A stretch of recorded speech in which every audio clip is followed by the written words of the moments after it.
Welcome to the Savage Worlds GM podcast. I'm your host, Jared Savage Daddy Gunning. This episode brought to you by Roll20.net, the world's largest virtual tabletop. Check them out today at Roll20.net. We're on social media. Follow the show on Twitter and Facebook at SWGM. At SWGM. At SWGM podcast. We're also on YouTube. Like, subscribe, follow, share. YouTube.com/Savage Worlds GM podcast. And we're also on iTunes under the same moniker, Savage Worlds GM podcast. If you like what we do, tell a friend. If you really like what we do, throw us a buck. Go check us out on Patreon/SWGM podcast. Tonight's topic, convention prep.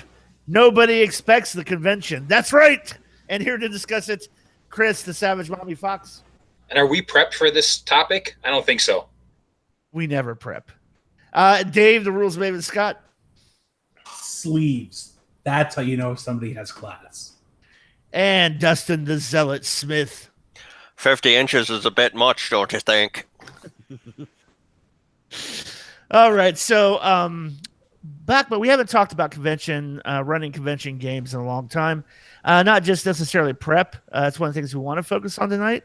But also just running games, how different of an animal a convention game really is than your standard one-shot with friends or your standard mini campaign or campaign regular night. I'm going to start off the conversation with this. Different? Yeah, I'm going to start the conversation off with this. I'm going to say this. Let me start by backing up 1 second. If you're watching the live broadcast, feel free to jump in on the chat, and we do bring that into the show tonight. I think Dustin was saying it didn't look like it was working. I don't think that seems to be an issue. It says the chat's disabled in this live stream. Let me refresh. I was going to say it's working for me. So okay, so with that aside, I want to kind of bring one thing to this conversation tonight. When it comes to gaming conventions, the things to remember, the big thing to remember about a gaming convention is somebody is paid or taken time off work or done other things to be in that game. Respect that and honor it. Or a combination of all of the above. They may be a paying ticket holder to get into the con who had to take time off work and maybe flew across the country just to sit at that table and get to play that game. Right. So remember, at the very end of the day, you're a showman. You're an entertainer. Bring that level of thought and planning to that game and run it like a pro. So I'm going to say I think probably the biggest thing that you need to consider about convention gaming is presentation more than anything else. Themed bennies for your adventure, nice table tent type stuff, interesting character sheets, concepts. Go Google Carl Kiesler on the G Plus community for any kind of example of what we're talking about. And then know that you'll never live up to that and cry just a little bit. Just let it kill your soul. If you Google Carl before you run a con game, you're going to die inside very slowly as you just scroll through the magnificence that is his con prep. Yeah, maybe run a couple con games and then go look at his stuff. Well, I mean, I'll say this. Okay, you're running Scooby-Doo. Go get Scooby snacks from a Walmart as bennies. Do that. It makes sense. It's presentation. It's showmanship. I'm just saying, bring an air of showmanship to your one shot. Be careful when you do that, because I did that at my Scooby-Doo table, and I had two players who didn't eat, who weren't thinking, and ate their bennies. Oh well. Yeah, that's kind of what I'm like. Well, sorry guys, you're eating. Oh, I didn't even think about it. Yeah, don't eat your bennies. What are you doing? Don't eat your bennies. Or in order to spend your benny, you have to eat your benny. Well, no, that's what I was having them do, but they weren't using bennies at the time. They were just mindlessly, grabbing the Scooby snack, and I'm like, oh.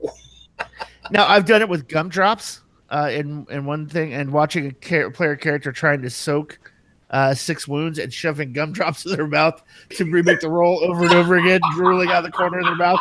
I soaked 3 wounds. Good times. So, I mean, I think one of the easiest things I could throw into this is when we talk about how you have to do the visual prep and have the things to hand out at the table, this is actually really easy in the digital age. I mean, all you have to do, go to Patreon and throw like $5 a month at Zavia or Frank Turfler, and you can get some great maps. You can, throw a couple of bucks for those. They're the standing plastic minis that you can see through now. They're not actual minis. They're flay flat, but you can pop them up and they stand there. The basically the foldable plastic minis. For I would say probably $20, you can buy yourself decent maps, decent minis, and some decent bennies by going down to the dollar store and, hey, here's a bag of toy soldiers for my modern military game, or a bag of little dinosaurs for my Ugg the magical stick game. It doesn't matter. You can find a little prop for $2 or $3, and that ups your game substantially at a con. Yeah, it's not Carl with his premium, personally designed and hand painted stuff, but it's still better than showing up with some scratch paper and just your dice. Yeah, I mean, take some time and look at a YouTube channel for creating custom terrain. If you want to think about that, 3D terrain instead of maybe a rolled out map.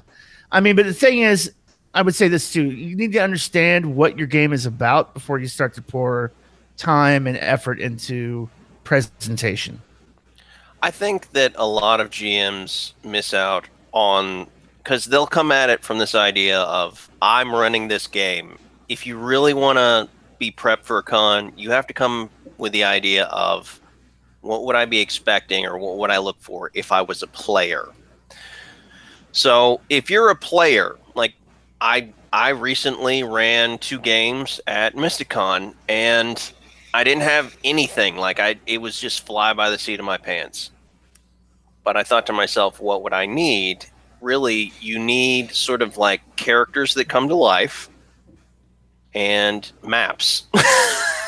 Those are 2 of the dead level things that you absolutely need.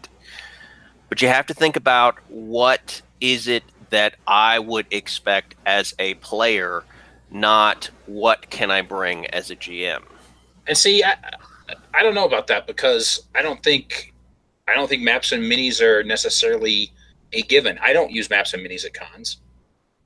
I use bennies that are for the game. I try to get cards that give me the feel of the game. I mean, I didn't use maps and minis when I ran the KISS game, but I had KISS playing cards and my guitar picks for my bennies, and that gave enough flavor. But I'm more of a kind of a theater of the mind type guy, Well, I think, and I'm lazy.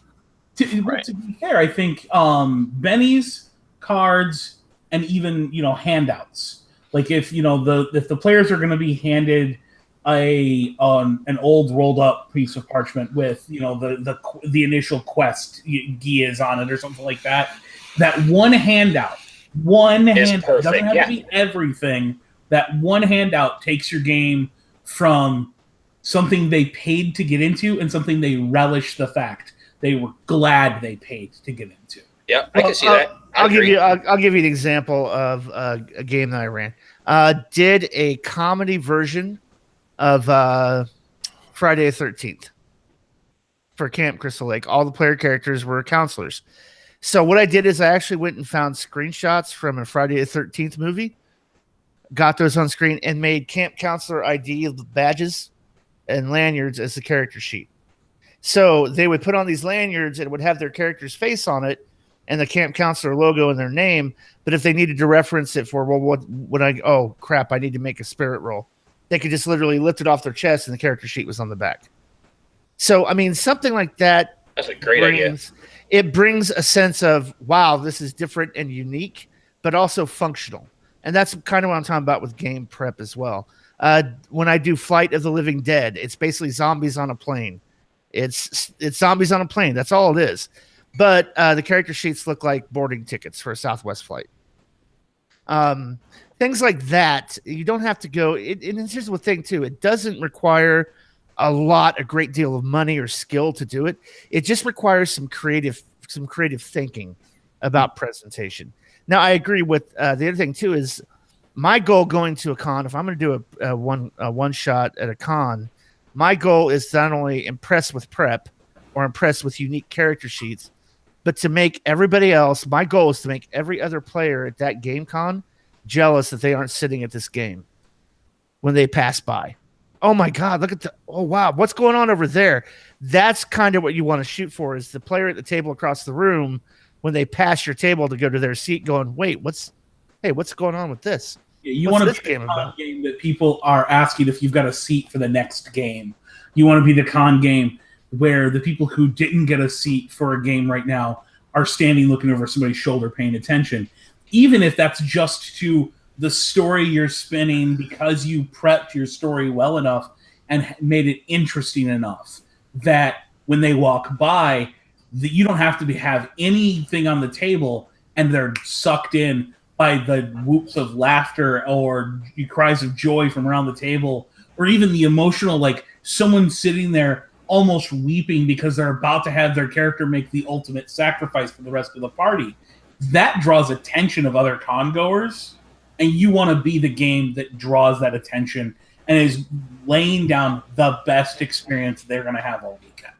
Now, the flip side to this is don't neglect this if you're doing a digital con. If you're doing, like FG Con, I know the Nerds International group just did their big con for the year here just a month or so ago. If you're doing one of those, AetherCon, if you're doing any of these digital online cons, you need to bring just as much prep work, but you're going to do it in the individual platform you're using, whether that's Fantasy Grounds, Roll20, map tools if you're still using that. It doesn't matter what you're using to do that game. You have to bring that same commitment to be prepared for the game to that regardless of the medium. Right. So, oh my God. Okay. So what do I do?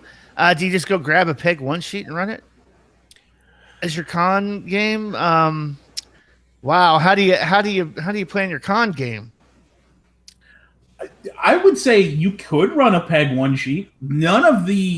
I would say none of the adventures that are out there are bad adventures in and of themselves. I did that a while back. I just used a couple of the Deadlands 1 sheets because I wanted to run some Deadlands. I'm not going to lie. One of the great things about Savage Worlds is the fact that you can literally grab a 1 sheet from just about any setting and adapt it very easily to the game that you want. If you can understand as a concept and float those concepts over to whichever setting, like you can take a Reloaded or Deadlands Reloaded and put it in Rippers. You can take Space 1889 and put it on Hell on Earth. If you can just float the concepts, I'm gonna go out on a limb and say more than just that. Though one of the things that kind of gives me that safety net, stock characters. If you can have like this sort of niche personality, like Tyler Durden somewhere in your head, then that really adds to sort of like the energy at the table. I'm gonna say this when it comes to running your 1 sheet. I'm gonna say this. Once again, stand out from the herd. Take a look at the other games that are being offered, and then think about this as a pitch session at a major movie studio. You've got 5 seconds to draw me into what you're going to run and pitch it in such a way that I totally get what it is. So, for example, Kiss meets the Phantom of the Park.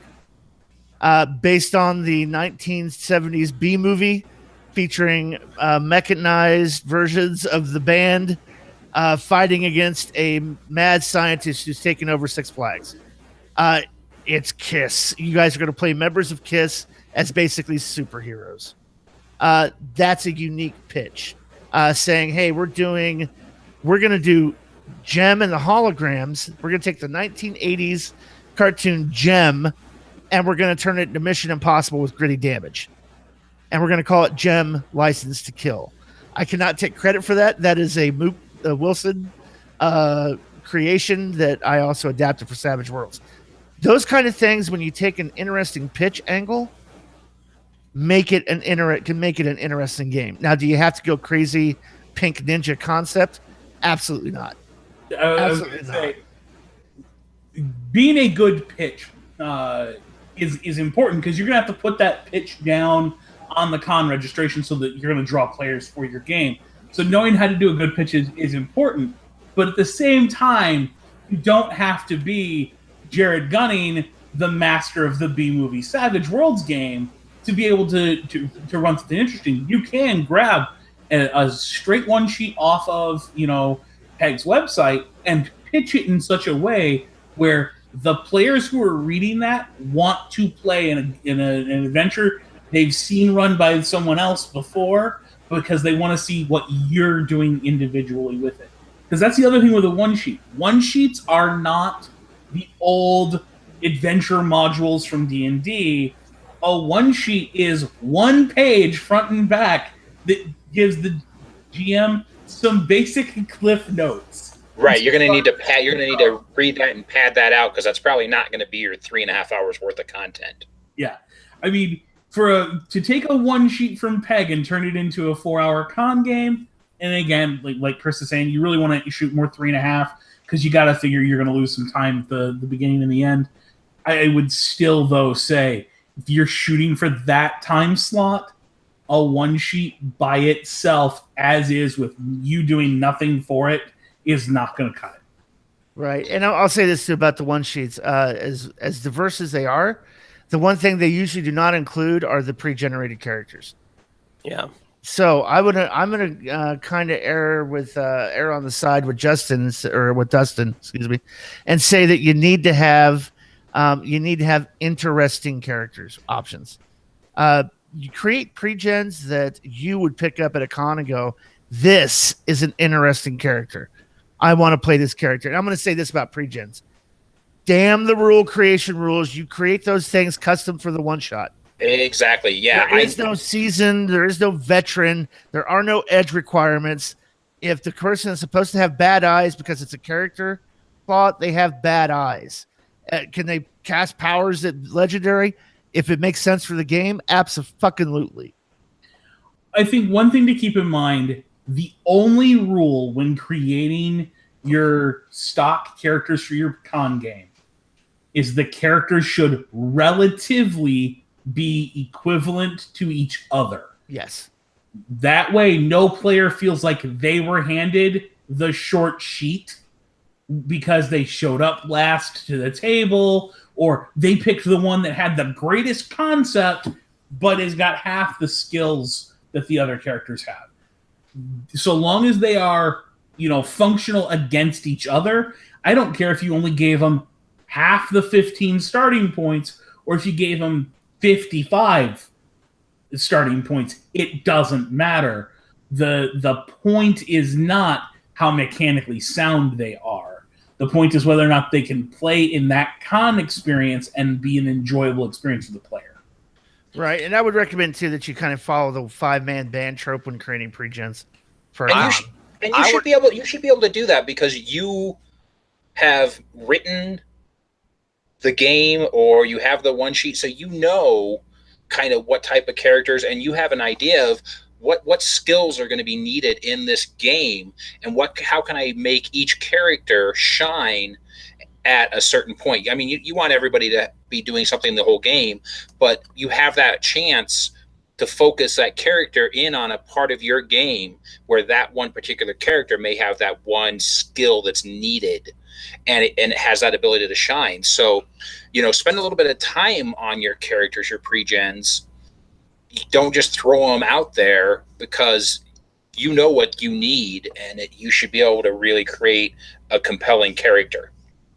I would say whatever the limit on your game is, like if it's 4 to 6, do twice as many. Do 8 to 12.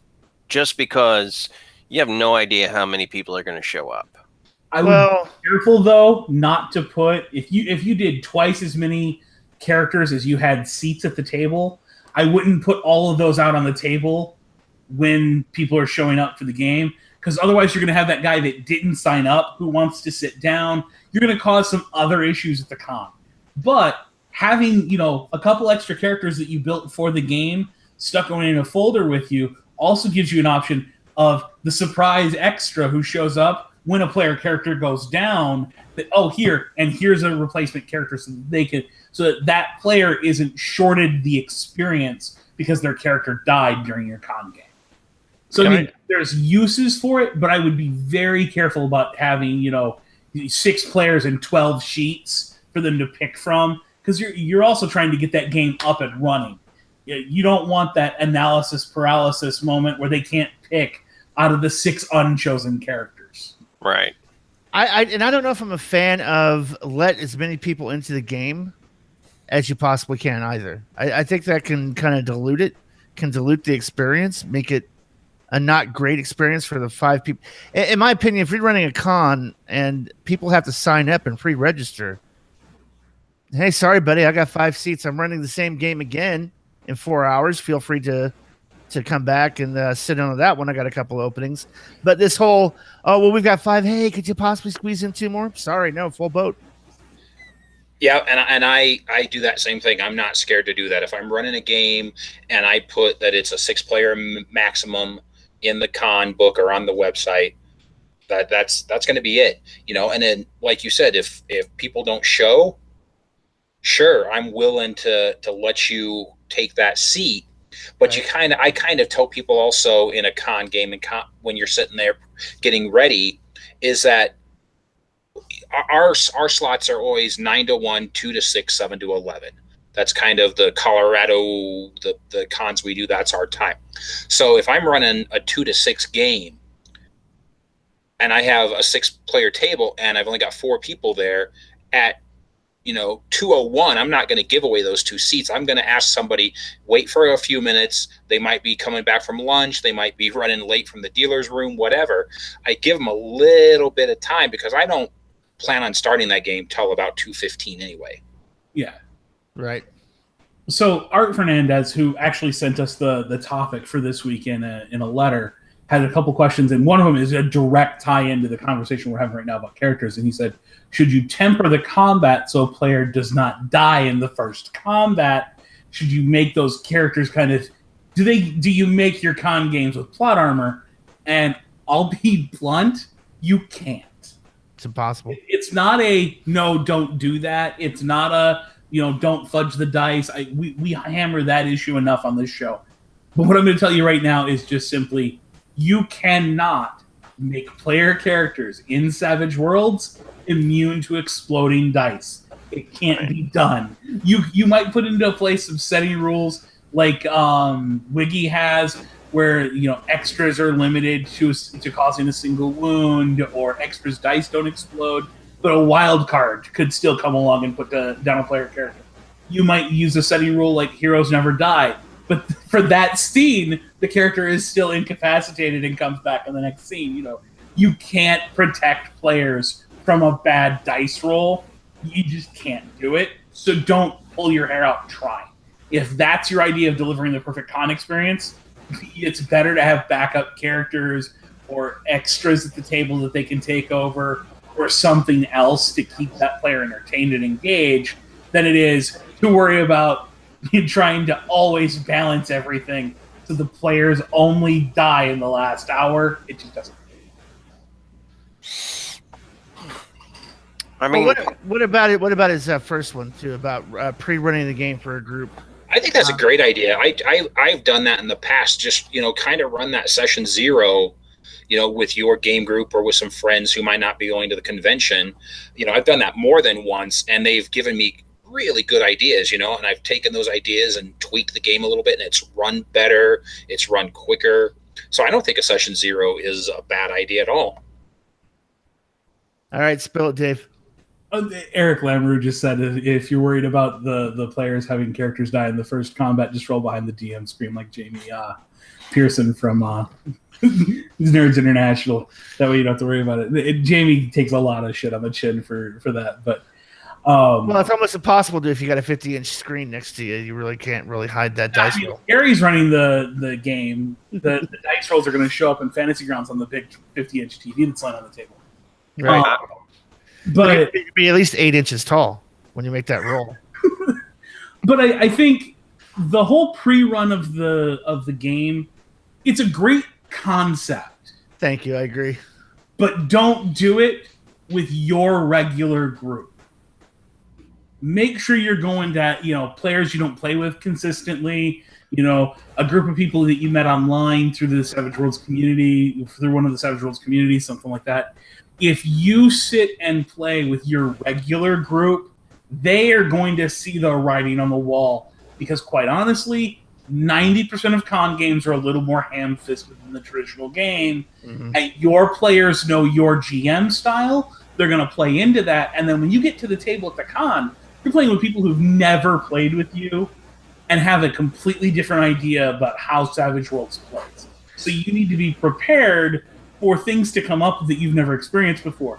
And Chris still, to this day, has the greatest con game experience tale for that from his ETU game because it just completely threw him for a loop. And it was the best game ever. Right. Exactly. Let's get to that 1 second. I definitely want you to tell that story. I'm going to just expound a little bit. Is there any problem with playtesting your adventure? Absolutely not. But you don't do it with your regular group.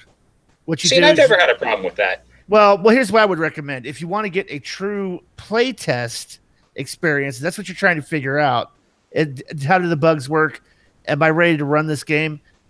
Go to a comic book store, a weekend comic book store, someplace that's open gaming at a table. Show up with your shit and run it for 5 strangers. And then get feedback from them. Because, number one, they don't know you.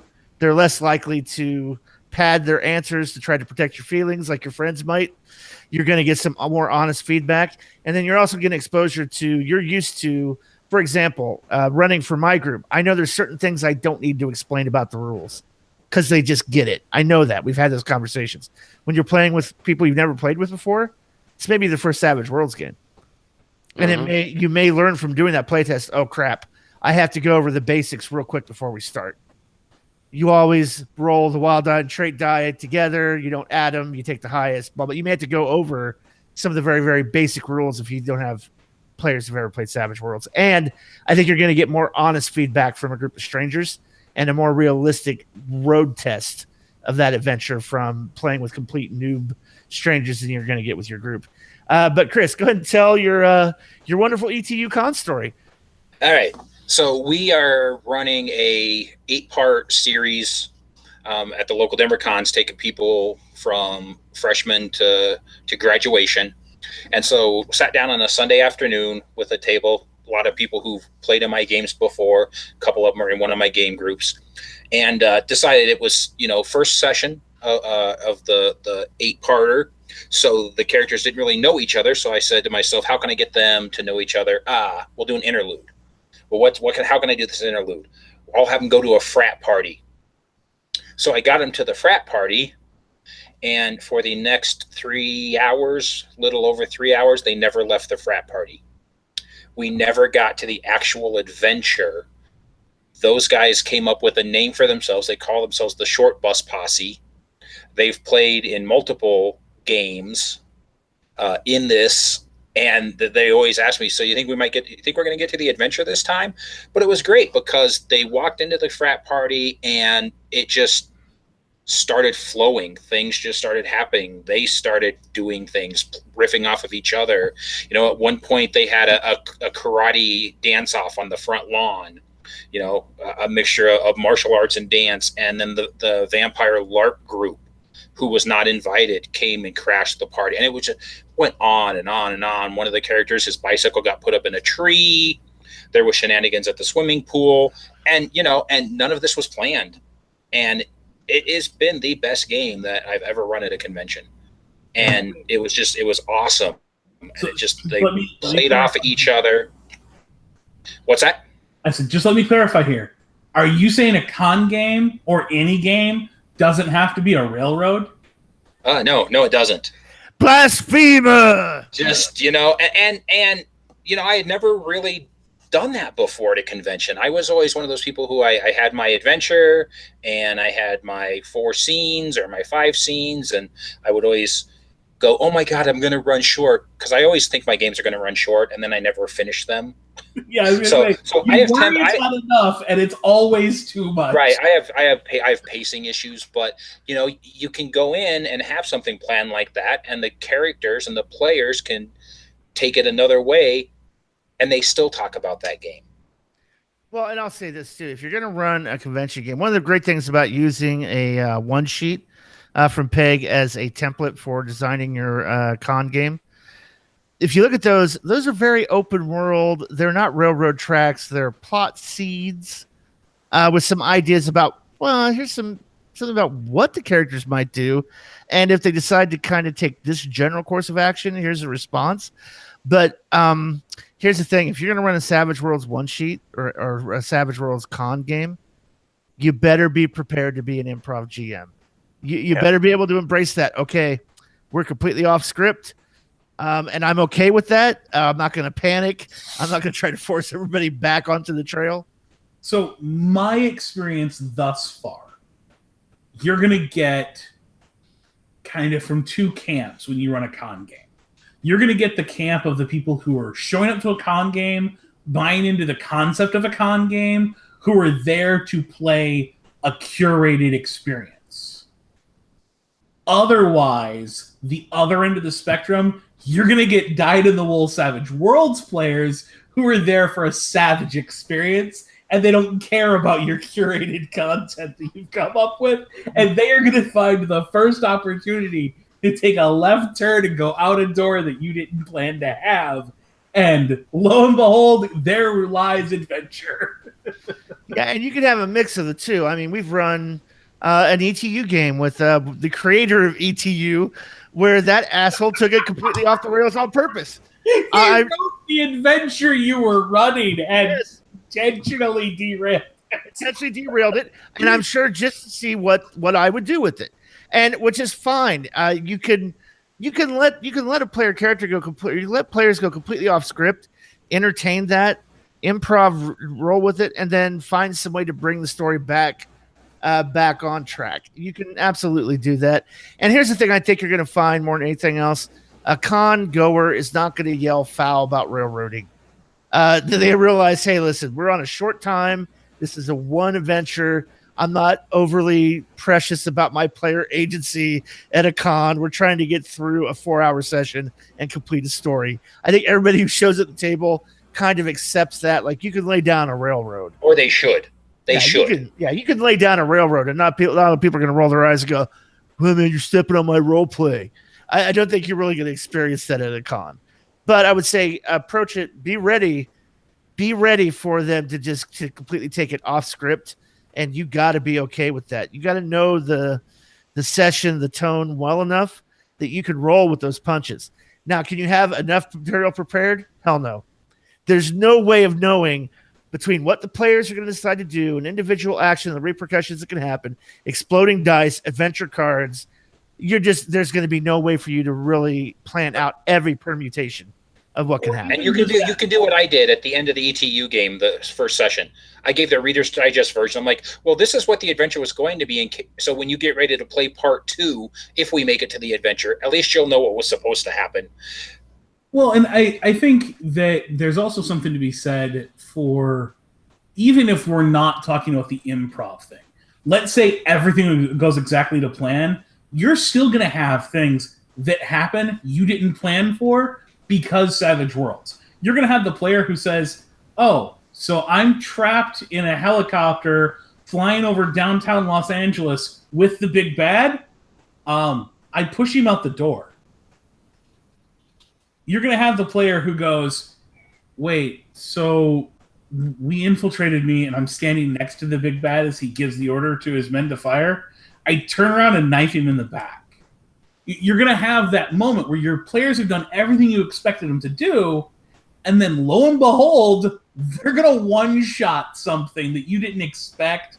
They're going to roll all the explosive dice ever when they make the notice roll to spot the pink ninja who planted the bomb.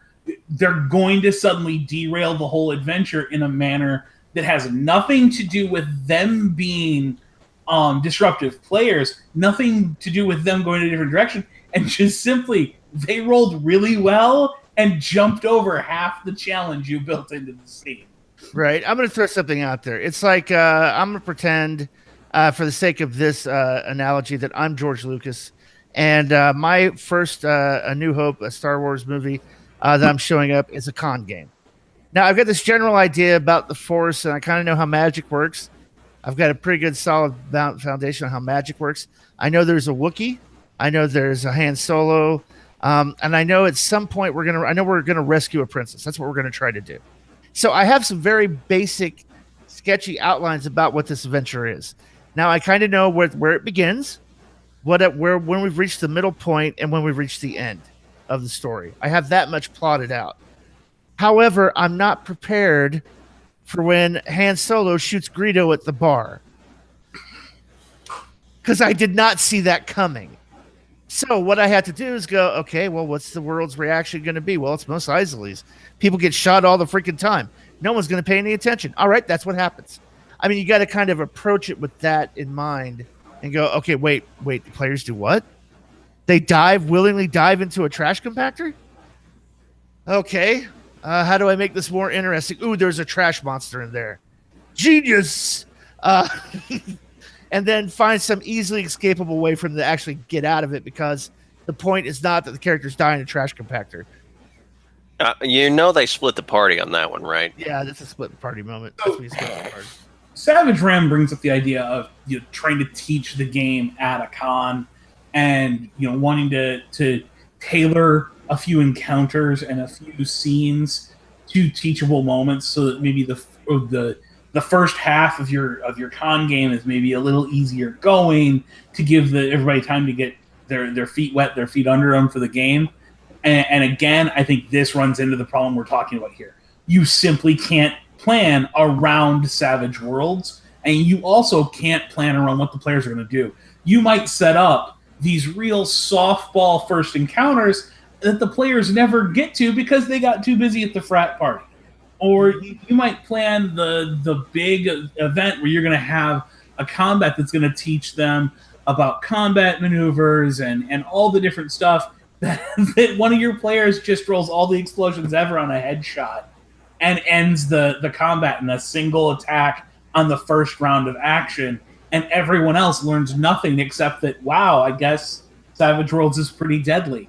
Roll scene. So you can't always have these perfectly laid plans. It's that old, military saying, the perfectly laid plans do not survive first contact with the enemies. Perfectly laid con games do not survive first contact with the players.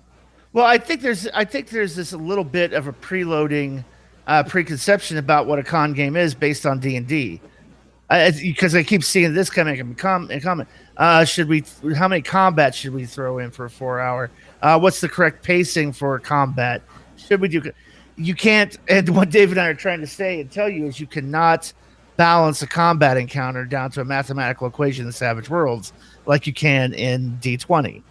And D20 session planning is completely different from Savage Worlds session planning. You can't try to put Savage Worlds in that same mold as you would a D&D 4-hour module that should be played in 4 hours.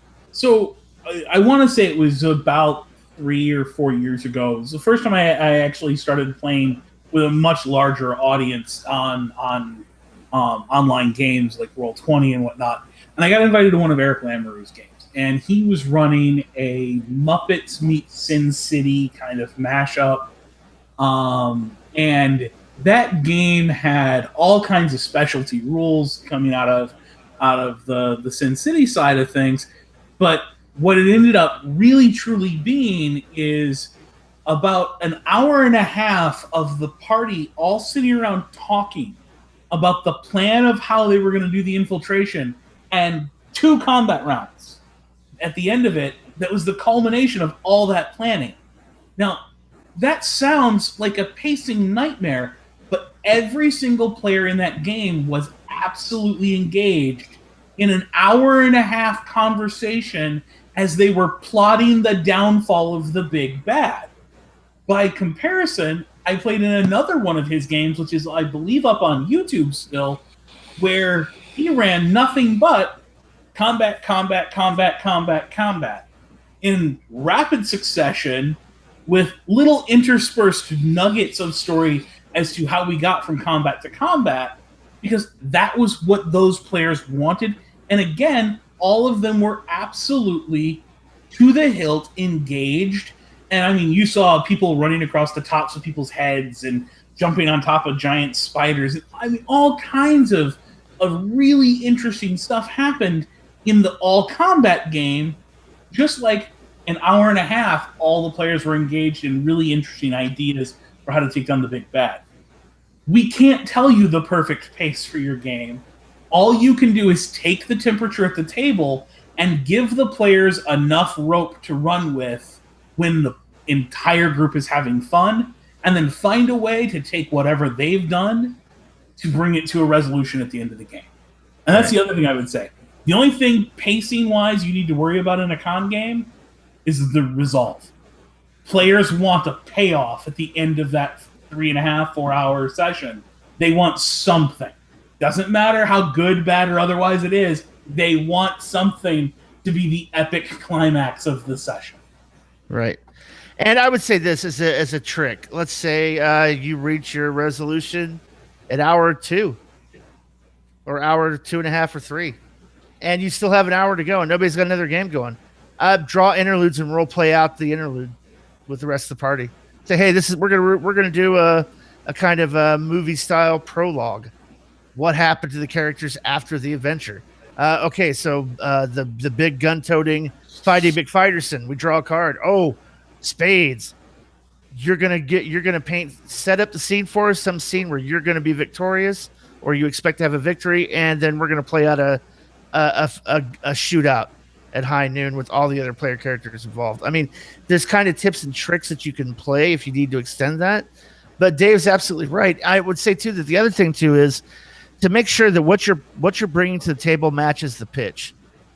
Don't advertise a action movie and then sell me when I show up to the theater it's a romantic comedy, because I'm going to be pissed.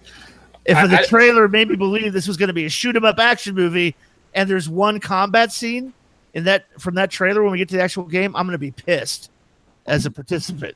So I have a couple ways to look at that.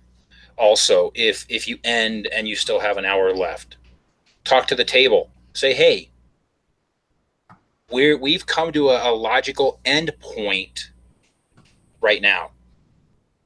Would you like to go ahead and just end it here? You can go hit the dealer's hall. You can have an extra hour to go get dinner. Because like I said, at our cons, you have an hour in between games. And there are a lot of people who start on Thursday night at 7 p.m. and end on Sunday night at 6 p.m. when that last slot ends. And they will fill every slot with a game. And so they might like that extra hour. On the flip side of that, make sure also that you're taking into account that people have to eat, get dinner if they want to, get lunch. They have other things. They want to go hit the dealer's hall. So nothing irritates me more than sitting at a table and looking at my watch, and it's 10 minutes after the session was supposed to end, and you're in the middle of this huge fight. That's an issue, pacing. Mm-hmm. And I've just piped up before and said, hey, look, it's 10 minutes after the end of the session. How much longer is this going to go? I need to go up to my hotel room and make something for lunch. Well, worse yet is when you've got another game that needs that table in 20 more minutes. Right, exactly. When you've got a tighter schedule at that con, there might only be 15 or minutes to a half hour between games. They may not have an hour between games. So you run long and you are cutting into somebody else's setup time. That next GM is standing there behind you with their bag full of all the prep stuff they've done that they've got to pull out and lay out on the table to welcome their players, and you're taking up their space. So you need to find a way to bring that to a close as close to on time as humanly possible. Yeah, that is part of the beast with it. Yeah, I mean, there's been times when I've basically kind of looked at my watch when I've been running, and I've just said, "Look, guys, we're supposed to be done in 20 minutes.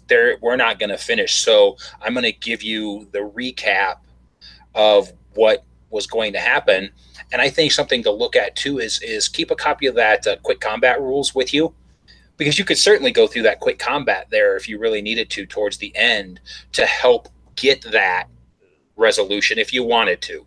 As much as I despise the quick combat rules in the way they were presented as an attrition tool, they are an amazing tool for how do I pull out one skill roll that gets us out of this scene and moves us on so that I can get to the end of my con game on time. I'm just saying that if you're at the end of the con game and you have that last combat and you only have 30 minutes left. Yeah. Well, and then this brings up an interesting thing too, and Ruben kind of touched on this. Do you bring in mass combat, mass battle rules? Do you bring in, social conflicts? Do you bring in the more advanced rule sets? And I'm going to say this: if they fit your game, if they're absolutely crucial to selling a scene in that one shot, absolutely. As a general rule, though, I'm not going to go far beyond chases or dramatic tasks in a con game, because I will end up spending more time explaining how the rules work than actually running them, in my experience, because players are going to want to know, well, wait a minute. I've played Savage Worlds. I've never seen this done before. There can be confusion and things like that. I would say stick with what you're really comfortable and familiar with. If you do nothing but run mass combats all damn day long and you've done 100 of them, go ahead. Throw a mass combat in there and just abdicate it like you would any other rule. But I'm going to say this. I tend to shy away in a con setting. I tend to shy away from anything more complex than a dramatic task or a chase. And you better be narrative with your descriptions during those abstract scenes, or that is going to be a fall flat on your face moment when you use some of those mechanics. If you don't have the chops to make that chase engaging between the card draws, then don't run it. But at the same time, and this is probably my biggest pet peeve, don't show up to the con game to show everyone how much better you are at writing rules than the designer of the game they came to play. You show up with a list of, as long as your arm, of all the different house rule tweaks you've made to Savage Worlds to make it better. The people who showed up to that game showed up to play Savage Worlds. They didn't show up to play Dave Worlds or Jared Worlds or Chris Worlds. They showed up to play Savage Worlds. One or two house rules that speed things up, maybe. One or two house rules or setting rules that capture the genre and the setting, perfect. But if it takes you more than, let's say, 5 minutes to get everyone at the table to completely understand how the rule works, don't use it in your con game. And I'm only given 5 minutes for all of the setting rules or house rules you're bringing.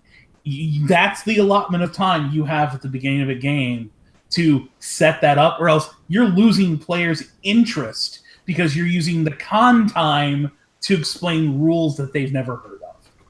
Yeah, and I something that brought up made me think of also is that there for a while I was having people come and sit at my table who were playing who were big into another Savage World setting, and were constantly, well, this is the rule in that setting. Well, why aren't you using this rule? This is how this works.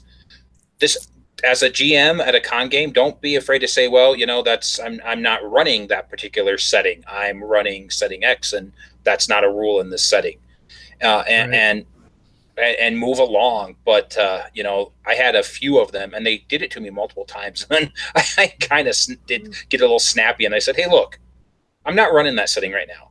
I'm not using all those special rules. So let's just keep the game moving and quit asking me about all these special rules from setting X. Right. So what Chris is saying is when somebody brings up a rule discussion that obviously is not part of the game setting you're running, what you need to do is take a quiet look at them, stare through them, stand up, urinate on their character sheet, and then Right. point and say, "Get away from my table, hang your head in shame."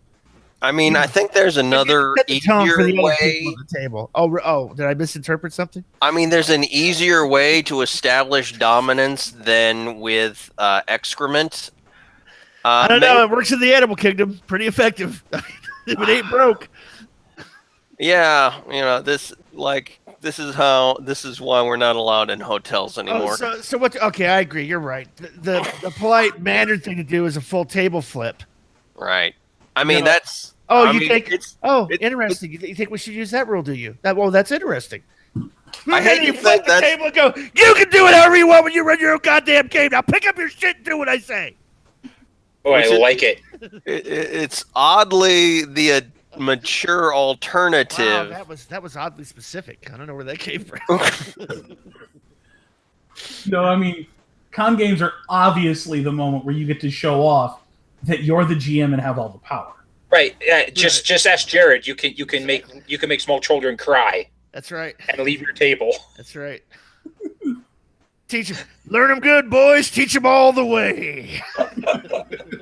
Teach the boys, teach them all the way. All right, kid. How many times have I told you not to do that? Get the fuck off my table. That's What? 1, 2, 3 strikes, you're out. See I ya. tell you what, Charlie won't be that forgiving. I guarantee that kid never stacks his dice at another GM's table. I'll guarantee that shit for sure. So let's actually, If they ever play again. in a serious manner, though, guys. Your job as a GM at a con game, above and beyond any other game you run, is to protect the fun of everyone sitting at your table Absolutely. and everyone sitting at the other tables in the room with you. Absolutely. Because Exactly. You can't be so distracting that the next table over can't finish their game on time either. And if someone is just being an asshat, is harassing somebody, we see a lot of the whole, sexual harassment and all of that coming up in conversation lately. It's your job to shut that shit down. Yeah. Now you don't have to flip the table. I mean, obviously we're having a little bit of fun, but I would say don't be afraid as a GM to say, "Hey, no, we're not doing racist. We're not making racist remarks. I don't care if you think it is in your character's best interest. That's not how we're rolling at this table." I mean, some things. And really that's your funny. one warning.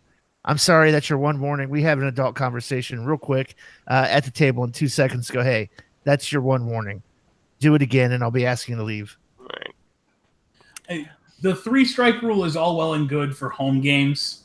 At a con, you've got to shut shit down hard because, again, you're protecting not just the fun of the people at your table, but the fun of the people at all the other tables around. And anything that is a social faux pas does not belong at the table. Right, you're basically, yeah, exactly. You're basically an ambassador of the hobby when you're at a convention. I mean, yeah, you hear this all the time. Well, you're representing. Yeah, well, you are a representative as a game master running a game at a con. You are a representative of the hobby. Act accordingly. I have to say that since we're on this subject, one of the con games. So bad behavior aside, one of the con games that I went to, we had a table that was next to the table that I was at. And they were obnoxiously loud. Like you could not hear anything at all. Now, what I had to do in order to get that table in line is I had to stand up from my table seat as a GM and literally physically stand up and get loud enough. And then when the other table next to us got to the point where they sort of pulled it down, that's when I, as the GM, brought it back down to room level and sat down. There are some times where you have to sort of do that. You have to kind of go to that primal sort of unconscious level. But once you get there, dial it back. Yeah. These are corrective methods. We're not advocating that you're a dick at the table to everybody and run it like an authoritarian ass. But at the same time, it's your job to shut that down. Now, I will also say, and this is because I know our audience isn't exclusively GMs, if you're a player and the GM doesn't, you're just as capable of speaking up, being the adult at the table, and shutting that shit down, or at the very least, calling the offender out for what they've done. You do not sit there passively and just let that stuff happen at the table, whether it's a racist remark, a sexist remark, or just something that's making it so the other tables around can't have fun.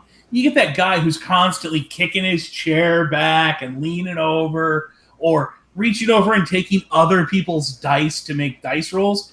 Dude, you'll get stabbed with a pencil. Some of those people just were in the dealer room and maybe bought a specialty set of dice for $20. They don't want your grubby hands all over it with your Cheetos dust.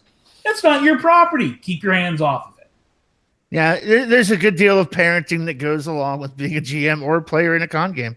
There just is. I mean, even an infraction like narrating another player character's actions. Hey, no, we don't do that. Do not do that again. That's not cool. I don't know if I told this story before, but I had a friend of mine do that to Shane. Like, ooh, that's probably not a good idea. You probably want to let Shane play his own character. Yeah, that's when you look at and you look at your buddy and go, "I'm sorry, he's been going through a rough time. He's not all quite together there." You know.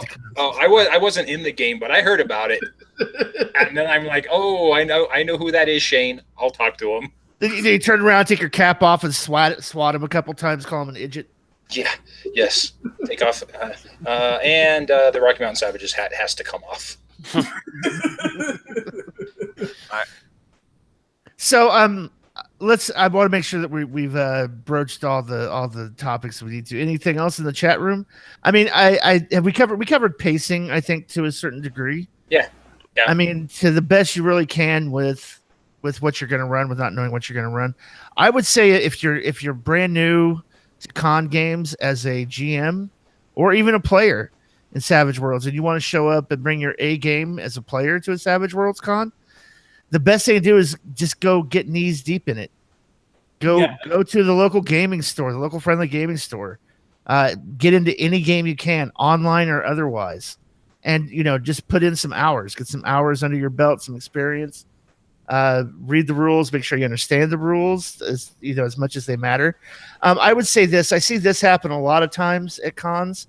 Oh, here's this long drawn out handout about all the things you can do for tactics and maneuvers. Someone actually brought that up in chat, the idea of the cheat sheet. Yeah, don't bother. Nothing gets ignored by the players at a con more than the cheat sheet that's laying in the middle of the table. Oh yeah, nobody looks at it. Nobody takes it. They're all laying there when you're done, right where you left them in the middle of the table.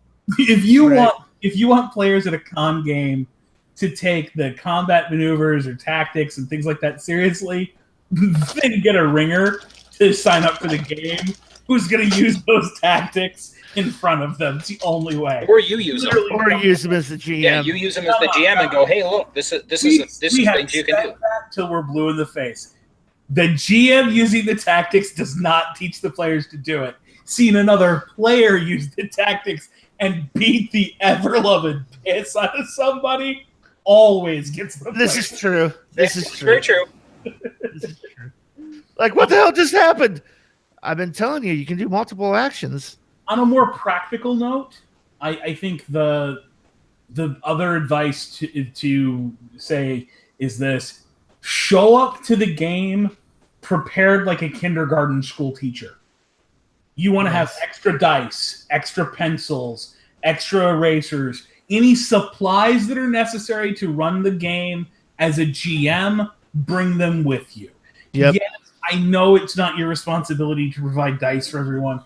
Yes, I know that it's a pain in the ass, but I know a GM, every single con game he goes to, he buys a couple of the bags of holding a dice and puts together like 50-cent sets of dice that are put together with the character sheet, and it's the players to take home with them.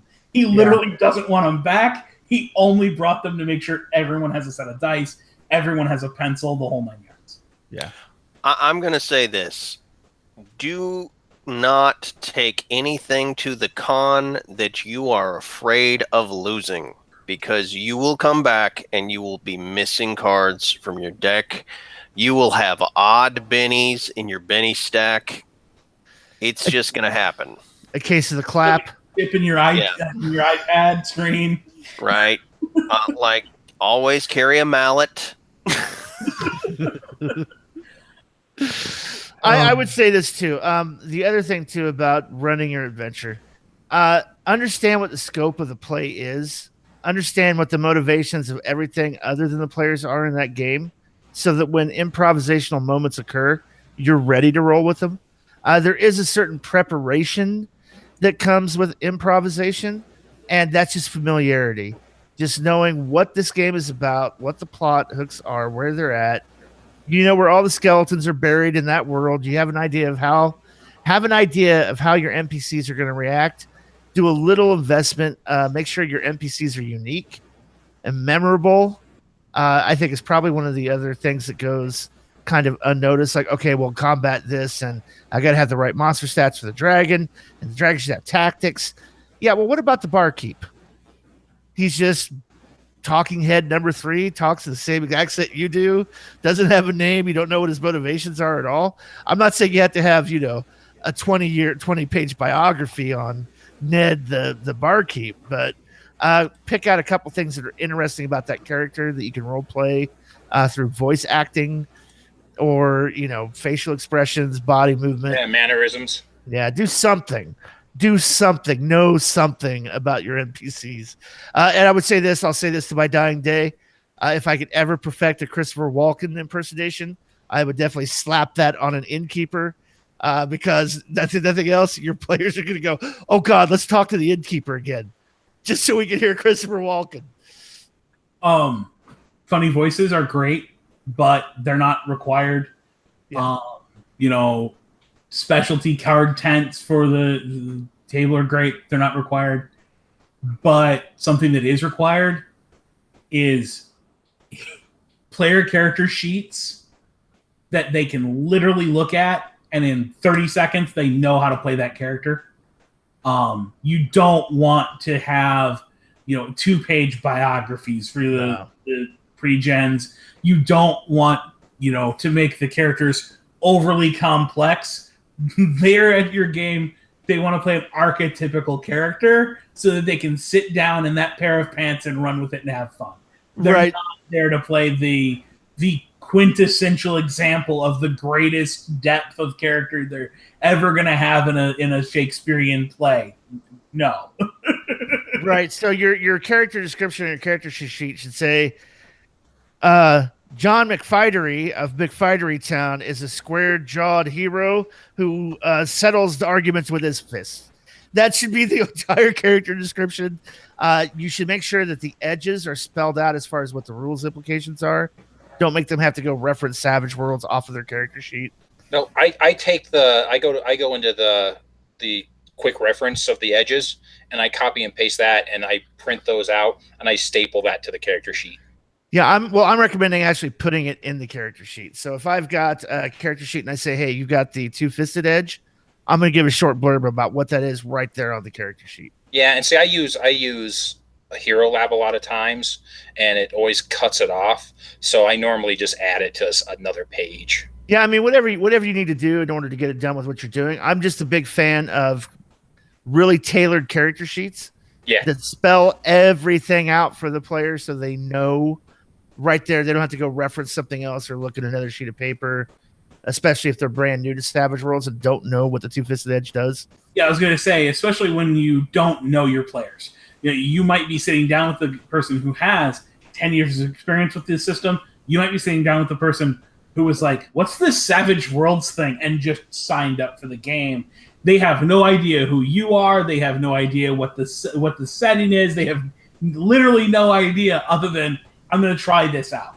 And you need to be able to let them play the game and be informed. And Savage Worlds is a great system for that. I mean, it's probably one of the easiest systems to let someone play in your game with, in my opinion. But maybe that's also because I've been playing for 10 years, so I can run it in my sleep at this point. I would say, too, if you have magic of any kind in the game, go ahead and list that power trap it. Don't just say bolt. Say, cadet or screaming skulls. If they're a necromancer, and then put, bolt in the parentheses, bolt power, duration, this, that, the little stats, so they can give those to the GM. I would say this: if you have player character pre-gens with powers, know what those powers do and how to run them at the game. Don't be flipping through a book when they go to cast their power and go, hold on a second. Wait, what was you that saying again? that I shouldn't give the pre-gens access to an edge or a hindrance or a power that I don't know how to run, Jared? Abso-fucking-lutely, Dave. Thank you for putting it in such clear language. Yes, know what the edges and hindrances do for the pre-gens you created. Don't show up at the game and have to go, wait, hold on a second, let me flip through the rule book. What does that edge do again? Hold on a second. Blah, blah, blah. Oh, okay. You want to talk about slowing down? You want to talk about killing your pacing? Here's what I'm going to say about pacing. Know the rules, know the game. You want to increase. You want to have a good experience with pacing? Know the rules, know the game, so that you don't have to stop the flow of what's going on to, hold on a second, let's check that rule. Yeah, that's a really good point. Hey, I'm just going to throw this out there. I don't care if your tag is Savage Maven. Before you run a game for the public, sit down and reread the rules for any mechanic that is designed into that session. When I ran, I want to say it was the Minions one shot that I did on Roll20 on the YouTube channel. I sat down and I went through each and every mechanic before I ran it to make sure that I had the most up-to-date from the errata, from the forums, version of the rules, because all it takes is one player you've never played with who read the forums after you bought the newer edition of the game and sits down at the table and goes, but that's not how that works on this page.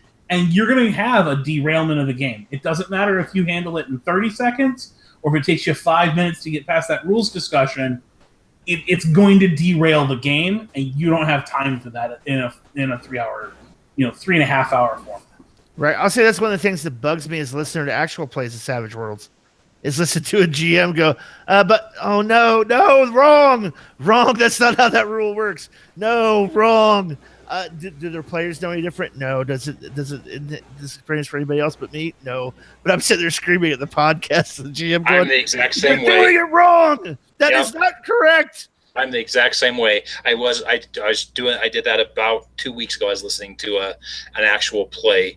It's called the Agents of Farside, and he's using a lot of house rules too. But there was a few Savage Worlds rules. I'm like, no. Don't do that. You want to just roll up a newspaper and hit them because they're so wrong.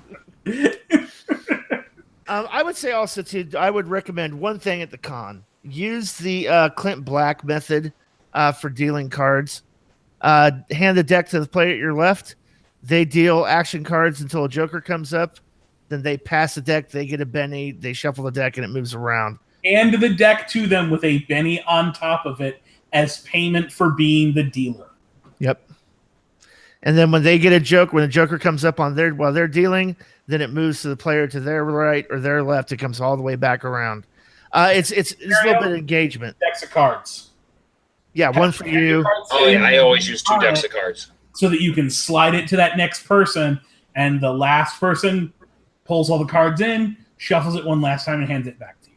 Right, and it's a great maneuver, too, because then you can't be accused of being the dick GM who just drew a joker for your NPCs. You have no culpability. Nope, see, I wasn't dealing with the cards. All right, so on that note, we'll go ahead and call it a show. So until next time, this is Jared Savage Daddy Gunning for Chris, the Savage Mommy Fox, Dave, the Rules Maven Scott, and Dustin, the Savage Zealot Smith, saying keep rolling and stay savage.